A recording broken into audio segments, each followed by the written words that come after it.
అంతర్జాతీయంగా పాకిస్తాన్‌కి ఎంత గౌరవం ఉందో, లేకపోతే ఆ దేశానికి చెందినటువంటి కీలకమైనటువంటి నాయకులకు ఎంత మర్యాద ఉందో తెలుసుకునేందుకు ఇటీవల జరిగినటువంటి ఒక్క సంఘటన మనం చూస్తే చాలు.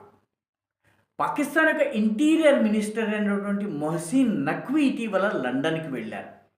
లండన్‌కి ఎందుకు వెళ్లారంటే, లండన్‌లో నవాజ్ షరీఫ్ మాజీ ప్రధానమంత్రి, ప్రస్తుతము పాకిస్తాన్ ముస్లిం లీగ్ నూన్ పార్టీకి అధినేత. ఆయన లండన్ నుంచి ఆపరేట్ చేస్తూ ఉంటారు. ఆయనని కలవడానికి వెళ్లారు. ఈయన కారులో వెళితే ఈయన కార్‌ని లండన్ పోలీసులు ఆపి ఈయనని కారులోంచి దింపి మొత్తము కార్‌ని సెర్చ్ చేసిన తరువాత కానీ ఈయనని మళ్ళీ కారెక్కనివ్వలేదు.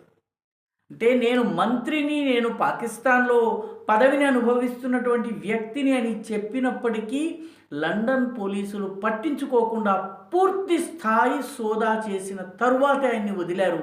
ఇది పాకిస్తాన్‌కి అంతర్జాతీయంగా ఉన్నటువంటి గౌరవము, మర్యాద.